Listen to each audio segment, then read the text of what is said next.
Tense Latin के Tempest से बना है, जिसका अर्थ समय या काल होता है।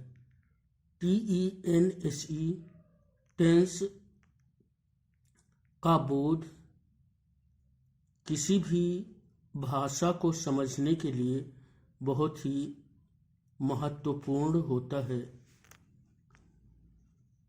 जिस समय हम कोई काम कर रहे होते हैं, जिन क्षणों को हम जी रहे होते हैं, वह प्रेजेंट कहलाता है।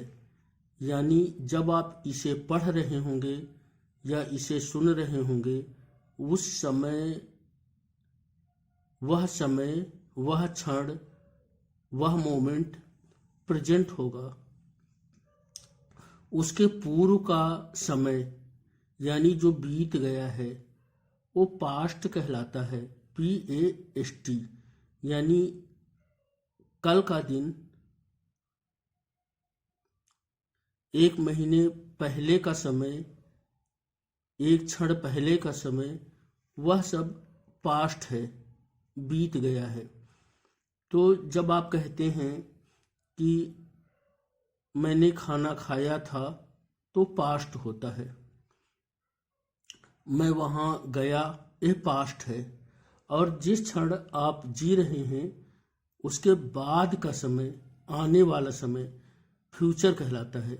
यानी फ्यूचर जो आने वाला कल होगा, टुमारो होगा, आने वाले दिन होंगे, आने वाले महीने होंगे, आने वाले साल होंगे, आने वाली शताब्दियाँ होंगी, आने वाला युग होगा, वो सब फ्यूचर होगा। यानी जिसकी आप कल्पना करते हैं परंतु जो आया नहीं है, वो फ्यूचर है। तो हम प्रेजेंट में जीते हैं और हमारे लिए सबसे महत्वपूर्ण प्रेजेंट का होना चाहिए। तो इस प्रकार इंग्लिश में 3 टाइप के टेंस होते हैं: प्रेजेंट टेंस, पास्ट टेंस और फ्यूचर टेंस। प्रेजेंट टेंस जो इस समय है, पास्ट टेंस जो बीत गया है, फ्यूचर टेंस जो आने वाला है। अब इन प्रत्येक टेंस में 4 प्रकार के भाग होते हैं। यानी प्रेजेंट में 4 भाग होते हैं, पास्ट में 4 भाग होते हैं और फ्यूचर में 4 भाग होते हैं। इस प्रकार कुल 12 भाग होते हैं। आए इनके नाम भी हम सीखें।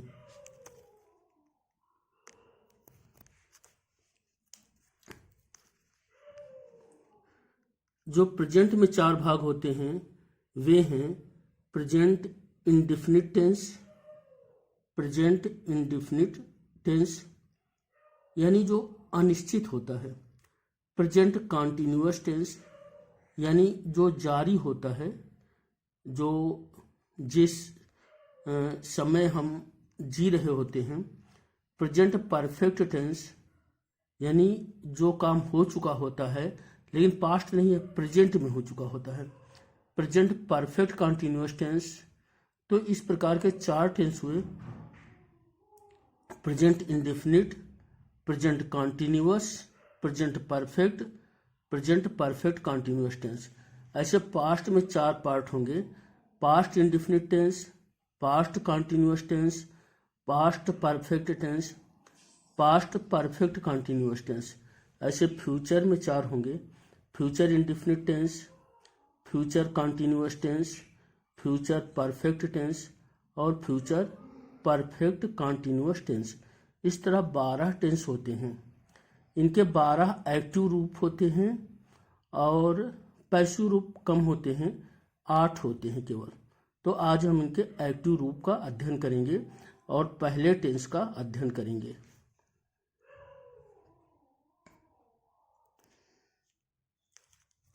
इस अध्ययन के लिए आप कॉपी और पेन ले लें, लिखते हुए इसको अध्ययन करें तो आपको ज़्यादा फायदा मिलेगा।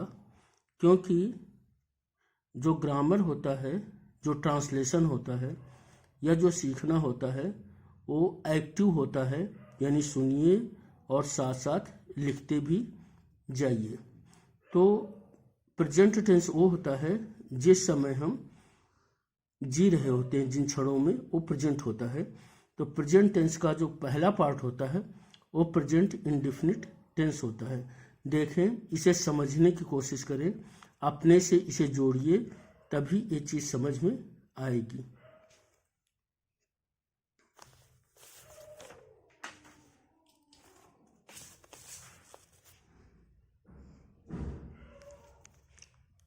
अब हम प्रेजेंट इंडेफिनिट टेंस के कुछ उदाहरण लेते हैं। जैसे है वह खेलता है। अब देखिए, है प्रेजेंट का संकेत देता है, क्योंकि है हमेशा उस समय को बताता है जो कि मौजूद होता है। वह खेलता है। अब इसका अनुवाद होगा he plays. Subject verb object, SVO rule अंग्रेजी में चलता है, तो ही प्लेज।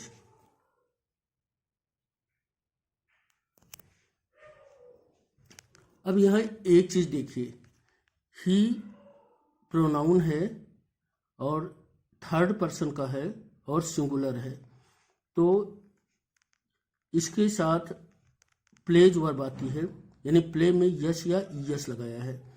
तब तो जब नाउन में यस या यस लगाते हैं तो वो प्लूरल हो जाता है, जबकि वर्ब में यस या यस लगाते हैं तो सिंगुलर हो जाता है।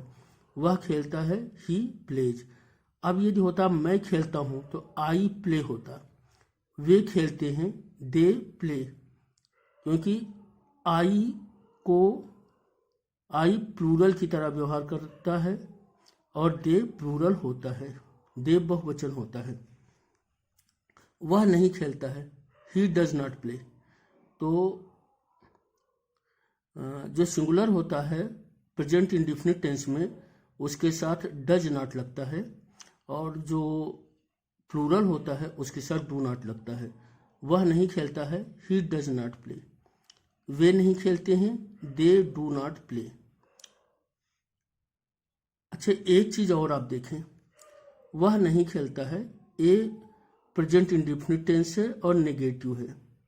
इसमें दो वर्ब हैं, है ए लिंकिंग वर्ब है या प्राइमरी ऑक्सिलरी है, और खेलता ए मेन वर्ब है।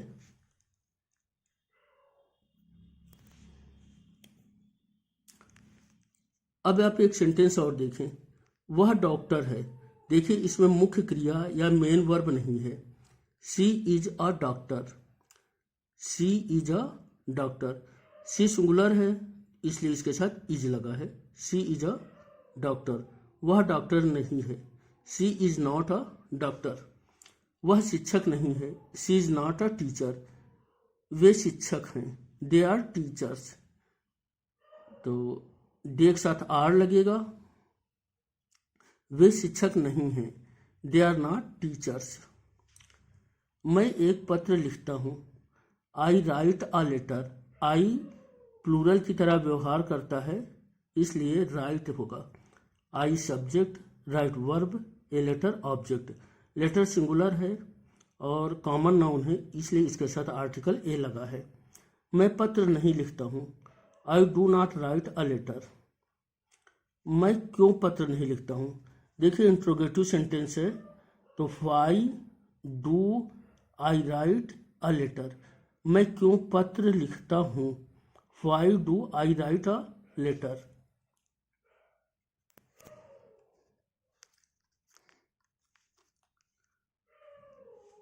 वे कविता पढ़ते हैं, दे रीड अ पोयम। दे बहुवचन है, प्लूरल है, इसलिए रीड होगा। रीड वर्ब है, मेन वर्ब है। क्या वे कविता पढ़ते हैं, do they read a poem. Do they read a poem. ये इंट्रोगेटिव सेंटेंस है, एस या नो टाइप का। वे कविता कहाँ पढ़ते हैं, where do they read a poem. तो कहाँ की इंग्लिश वेयर लाएंगे, फिर डू लिखेंगे, उसके बाद दे लिखेंगे, read a poem, where do they read a poem. अच्छा, अब कुछ चीज़ें और देखिए। वह नहीं खेलता है, ये प्रेजेंट इंडेफिनिट टेंस है। इसका कॉन्टिन्यूअस क्या होगा? तो वह नहीं खेल रहा है, कॉन्टिन्यूस में रहा आता है। परफेक्ट क्या होगा, वह नहीं खेल चुका है। और परफेक्ट कॉन्टिन्यूस क्या होगा, वो 2 घंटे या 2 बजे से नहीं खेल रहा है। पॉइंट ऑफ टाइम 2 बजे और पीरियड ऑफ टाइम 2 घंटे। यानी जब प्रेजेंट कॉन्टिन्यूस में समय दे देते हैं तो वह प्रेजेंट परफेक्ट कॉन्टिन्यूस में बदल जाता है। लेकिन अभी हम इंडेफिनिट पर ही इंडेफिनिट का ही अध्ययन कर रहे हैं।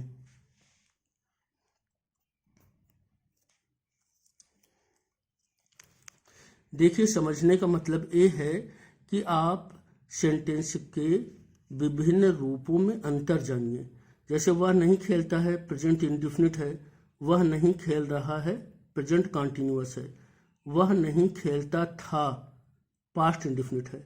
वह नहीं खेल रहा था, पास्ट कॉन्टिन्यूअस है। वह नहीं खेलेगा, फ्यूचर इंडेफिनिट है। तो वह नहीं खेलता है, प्रेजेंट इंडेफिनिट। वह नहीं खेलता था, पास्ट इंडेफिनिट। वह नहीं खेलेगा, फ्यूचर इंडेफिनिट। नेवर का प्रयोग, ऑलवेज का प्रयोग थोड़ा सा भिन्न होता है। इसे हम अलग से समझाएंगे। अब कुछ अभ्यास के प्रश्न हैं, इनको आप कमेंट में करिए। कमेंट को आप अपनी अभ्यास पुस्तिका की तरह व्यवहार करिए और इन सब का अनुवाद कमेंट में लिखिए। तथा जो चीज़ आपको सीखना है, जो चीज़ नहीं समझ में आई है, उसे भी आप कमेंट में लिखिए। अपना नाम कमेंट में लिखिए, अपने स्कूल का नाम कमेंट में लिखिए।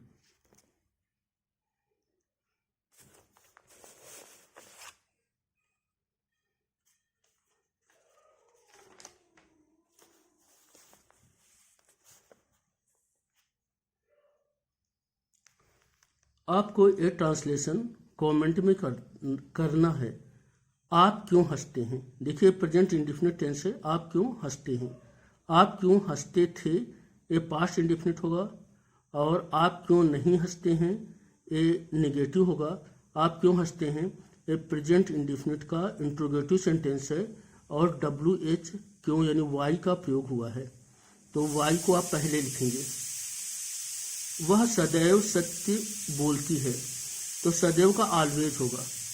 तो सी ऑलवेज, उसके बाद आप मेन वर्ब लिखेंगे। उसके बाद द ट्रूथ लिखेंगे। ट्रूथ के साथ द लगता है। वे झूठ कभी नहीं बोलते हैं, तो कभी नहीं का नेवर होता है। और इसमें वे है तो दे नेवर स्पीक ऐसे बनेगा। झूठ के साथ अलाई लिखते हैं। लाई माने झूठ होता है, ए लगता है।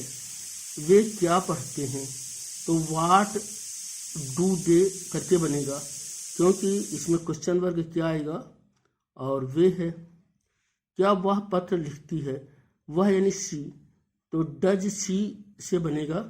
क्या वह पत्र लिखती है का पास्ट इंडेफिनिट होगा। क्या वह पत्र लिखती थी, और इसका कॉन्टिन्यूअस होगा प्रेजेंट कॉन्टिन्यूअस। क्या वह पत्र लिख रही है, ये प्रेजेंट इंडेफिनिट का इंट्रोगेटिव सेंटेंस होगा। क्या आप क्रिकेट नहीं खेलते हैं।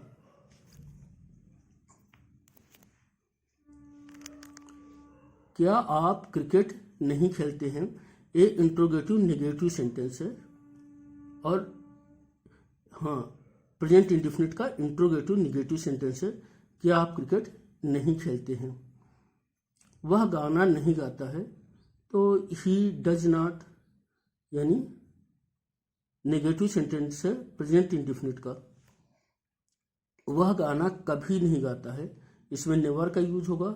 क्या वे दूध पीते हैं, ये। और क्या मैं विद्यालय नहीं जाता हूँ, तो ये असर्टिव सेंटेंस है। आप इसे अच्छे ढंग से करें। Thank you.